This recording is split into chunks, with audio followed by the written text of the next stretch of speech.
உன்னா வெளிநடப்பு பண்ணுறீங்களே அப்படின்னு ஊருக்குள்ளே யாரும் கேட்டுறக்கூடாதுங்கிறதுக்காக இந்த பாருங்க வெளிநடப்பு பண்ணதுக்கு நாங்களே காரணத்தை சொல்லிடுறோம். நான் என்ன காரணம் சொல்ல வர்றேன்னா அப்படின்னு காரணத்தை சொல்லியிருக்காரு. இப்படிதா நம்ம என்ன கேட்குறோம்னு நினச்சி கரெக்டாக பதில் சொல்கிறாங்க பாருங்க. தங்கமானவருங்க நீங்கள் அப்படின்ற மாதிரி யார் அவர் அப்படி என்ன காரணம் சொல்லியிருக்காரு பார்த்துருவோம் வாங்க. எதிர்கட்சி தலைவர் எடப்பாடி பழனிசாமி அவர் தான் அவர் வெளிநடப்பு பண்ணிட்டாங்களா அதிமுக தரப்பில். வெளிநடப்பு பண்ணதுக்கப்புறம் டப்புன்னு என்ன கேட்பாங்க, என்ன சார் சும்மாவா வெளிநடப்பு அப்படின்னு ஊருக்குள்ளே 4 பேர் 4 விதமாக கேட்டுருவாங்க. வந்த உடனே ஆல் மீடியா கம்மான் நான் சொல்கிறேன் பதில் அப்படின்ற மாதிரி வெளிநடப்பு பண்ணதுக்கான காரணத்தை சொல்லியிருக்காரு. நம்பிக்கையில்லா தீர்மானம் கொண்டு வரதுக்கு முயற்சி பண்ணோம், அதை அவங்க ஏற்றுக்கல, அதனால கோவப்பட்டு வெளில வந்துட்டோன்னு சொல்கிறார்.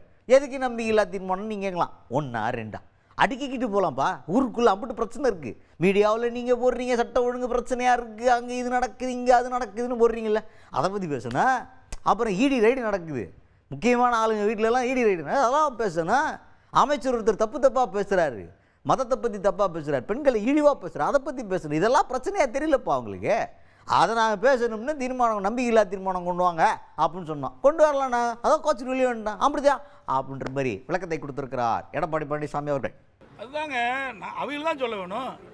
நாங்கள் செய்தித்தாள்லையும் ஊடகத்திலையும் அன்றாட செய்தி வந்து கொண்டிருக்கின்றது. மக்களிடத்தில் ஒரு பதற்றமான சூழ்நிலை நிலவி கொண்டிருக்கின்றது. இன்றைக்கு அமலாக்கத்துறை பல்வேறு துறைகளிலே சோதனை நடத்தி இந்த சோதனை அடிப்படையிலே செய்தியில் வெளியிடுகின்றன. இந்த துறையில் இவ்வளவு கோடிக்கு முறைகேடு நடந்திருக்கு. இந்த துறையில் இருக்கிற அமைச்சர் உறவினர்கள் அவருடைய இல்லத்தில் அலுவலகத்தில் கைப்பற்றப்பட்ட ஆவணங்கள் என்று வெளியிடப்படுகிறது. அது மட்டுமல்ல, ஒரு அமைச்சர் இந்து மதத்தை புண்படுத்துகின்ற விதமாகவும் பெண்களை இழிவுபடுத்துகின்ற விதமாகவும் பேசியிருக்கிறார். இதையெல்லாம் முக்கிய பிரச்சனையாக இந்த ஆட்சிக்கு தெரியல. இதையெல்லாம் விவாதிக்க வேண்டும் என்று தான் நாங்கள் அவையிலே இந்த விதி எண் 72 கீழ் கொண்டு வந்தோம். அது அனுமதி கொடுக்க மறுத்த காரணத்தில் வந்திருக்கு. அடுத்தது உங்க பங்காளி கூட்ட சேர்ந்துட்டீங்க, பாஜக கூட்டணி வச்சுட்டீங்க. அதிமுக பாஜக கூட்டணி வலுவான கூட்டணியா இருக்குமா, திமுகவுக்கு பலமான எதிரியா இருப்பீங்களா இந்த கூட்டணி அப்படின்ற மாதிரி கேட்டா அது எடப்பாடி பழனிசாமி அவர்கள் மறந்தாப்புல உண்மையை சொல்லிட்டார். இது வலுவான கூட்டணியா இல்லையாங்கிறதுலாம் தேர்தல் முடிவில் தான் தெரியும் அப்படின்ற மாதிரி. இதில் என்னடா உண்மை இருக்குது அப்படின்னு கேட்டிங்கன்னா அவங்களுக்கே நம்பிக்கை இல்லைன்ற மாதிரி இருக்குல்ல.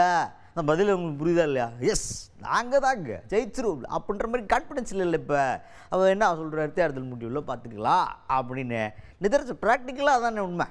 கூட்டணி நம்ம 1008 கணக்கில் வைக்கலாம், மக்கள் இந்த கூட்டணியை எப்படி ரிசீவ் பண்ணுறாங்க அப்படிங்கிறது ஒன்று இருக்குல்ல, அதை பொறுத்திருந்து தான் பார்க்கணும்னு பொறுப்பாக பேசியிருக்காரு எடப்பாடி பழனிசாமி அவர்கள். வலுவான கூட்டணியா வலுவில்லாத கூட்டணியா இதெல்லாம் தேர்தல்லாம் தெரியும். ஆக ஒரு கட்சி அந்த கட்சி வருகின்ற தேர்தலில் வெற்றி பெற வேண்டும்.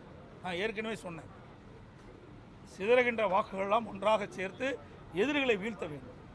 அப்படி இந்த ஆளுகின்ற திராவிட முன்னேற்ற கழக கட்சி வீழ்த்த வேண்டும், இந்த ஆட்சியிலிருந்து அகற்றப்பட வேண்டும் என்ற கருத்து உள்ள கட்சிகளெல்லாம் ஒன்றாக இணைத்து நாங்கள் தேர்தலில் போட்டியிடுவதற்கு நாங்கள் முயற்சி செய்தோம். அந்த முயற்சி முதற்கட்டமாக பாரதிய ஜனதா கட்சி எங்களோடு இணைந்திருக்கிறோம். அதுக்கடுத்து இதே கூட்டணியில் இன்னொரு மேட்ரு என்னென்னா, எல்லாருமே இப்போ அதிமுக பற்றி என்ன கேட்குறாங்க, ஏன் சார் என்ன சார் நீங்கள் கூட்டணியே வைக்க மாட்டேன்னு சொன்னீங்களா சார், இன்றும் இல்லை என்றும் இல்லை சொன்னீங்களே சார், என்ன சார் கூட்டணி வச்சுட்டீங்களே சார் அப்படின்னு ஊருக்குள்ளே இருக்க பயலுகளை பேசையில் ஆளுங்கட்சி பேசாதா பேசுகிறாங்கன்னு கேள்வி கேட்டால் அதுக்கு எடப்பாடி பழனிசாமி அவர்கள் என்ன சொல்கிறாருன்னா, நாங்கள் யாரு கூட கூட்டணி வைக்கிறா இல்லைங்கிறதெல்லாம் அவங்களுக்கு என்னங்க கவலை, ஏன் பதறாங்க, ஒன்றும் இல்லை பயம் வந்துருச்சு.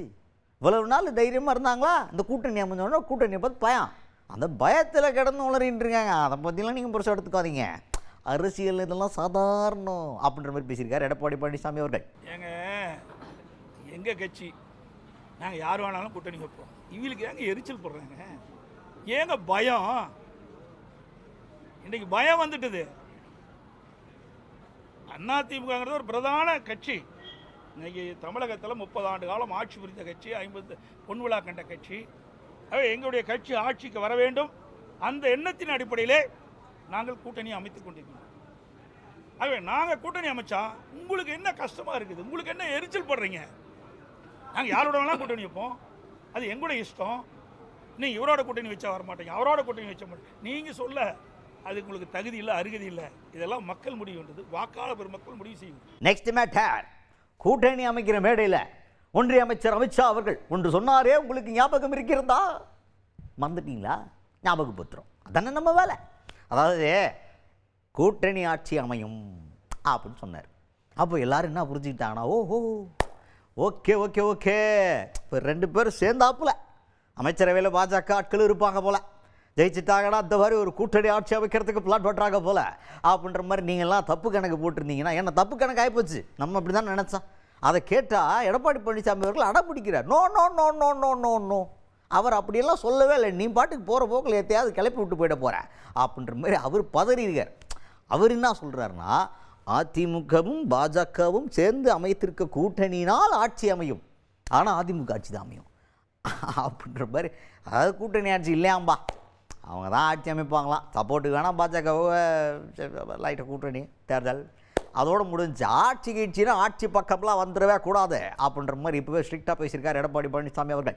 கூட்டணி அரசுன்னு சொல்லவே இல்லை, நீங்கள் தப்பாக புரிஞ்சுக்கிட்டு ஏதோ வித்தியெல்லாம் காட்டுறீங்க. தயவு செய்து இந்த வித்தியெல்லாம் விட்டுருங்க. கூட்டணி அரசு அதாவது அனைத்து இந்திய அண்ணா திராவிட முன்னேற்ற கழகம், பாரதிய ஜனதா கூட்டணி ஆட்சி அமைக்கும். புரிஞ்சுங்க, அரசியல் பங்கு ஏங்க திருப்பி அதுக்குள்ள வர ஏதாவது விறுவிறுப்பான செய்தி உங்களுக்கு வேணும், எங்கிட்ட இருந்து புடுங்க வேணும். ஆக அப்படிலாம் அவர் சொல்லவே இல்லை. திருப்பியும் சொன்னார், டெல்லிக்கு மாண்புமிகு பிரதமர் மோடி அவர்கள் தமிழ்நாட்டுக்கு என்னுடைய பெயரை சொல்லி சொன்னார்.